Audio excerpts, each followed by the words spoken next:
Aku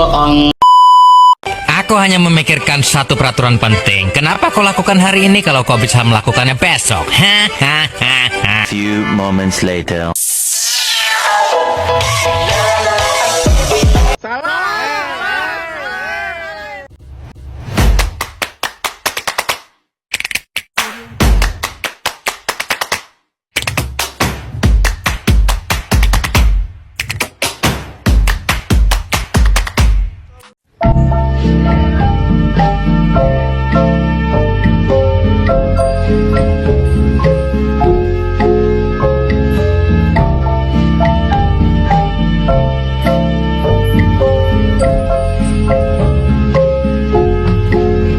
Assalamualaikum warahmatullahi wabarakatuh. Selamat pagi anak-anak. Waalaikumsalam warahmatullahi wabarakatuh. Pagi, Bu.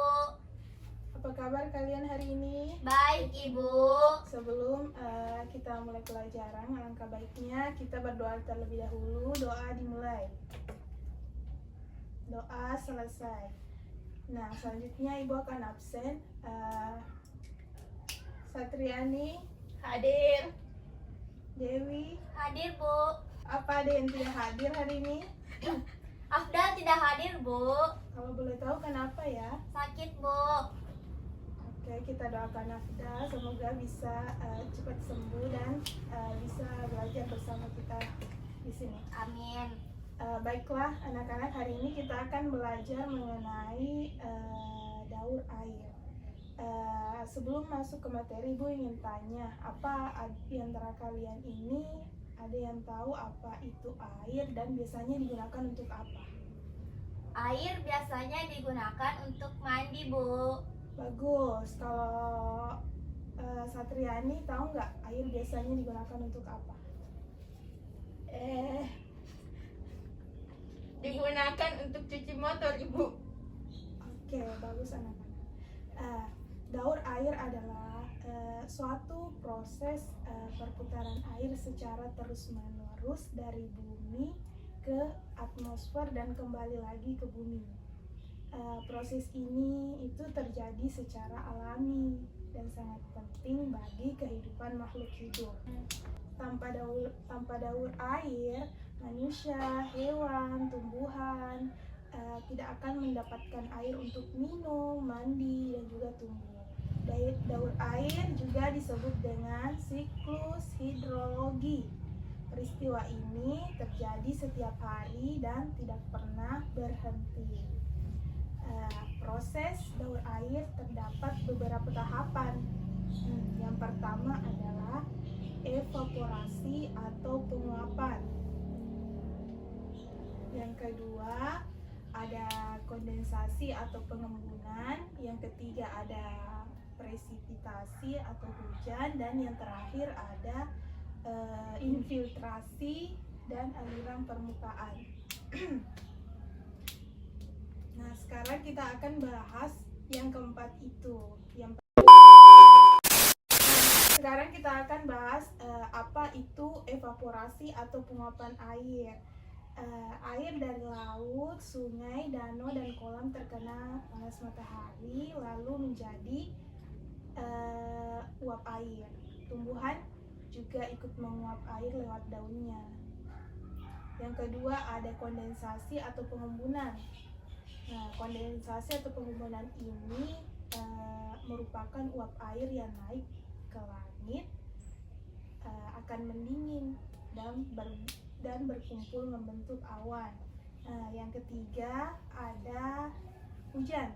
Ketika awan sudah sangat berat karena berisi banyak air, maka air akan jatuh ke bumi sebagai hujan, sebagai salju atau hujan es. Nah, yang terakhir ada aliran permukaan.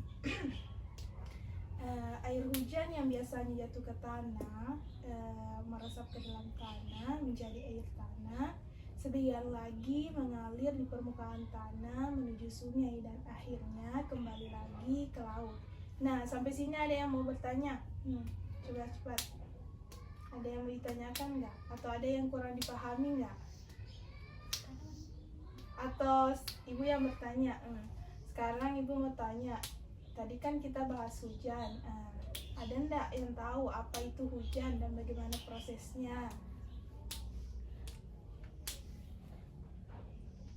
Nah, anak-anak siapa yang tahu?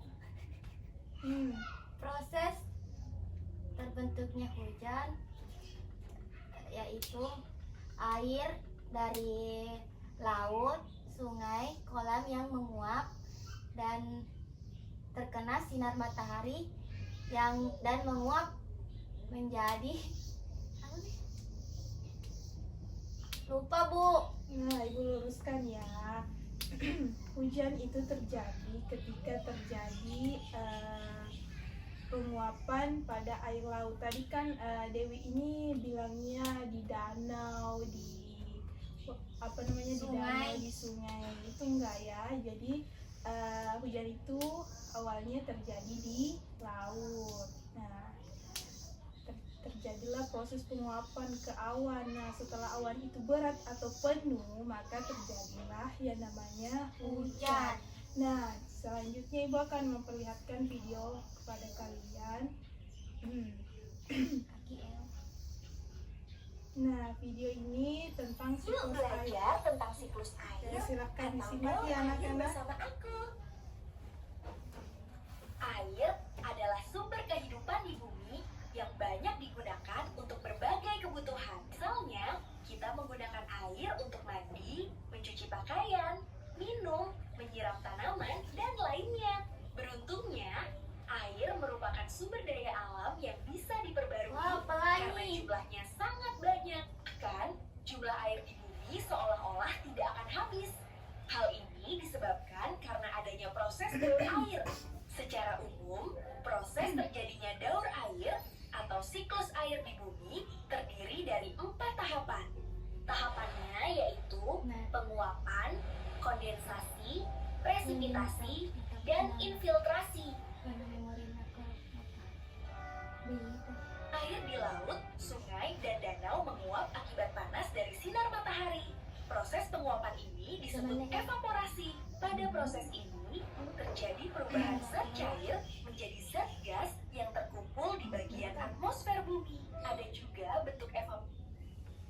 Tanah bisa dimanfaatkan sebagai ketersediaan air untuk irigasi. Itulah proses lengkap terjadinya daur air atau siklus air di bumi. Semoga informasi ini bisa bermanfaat ya.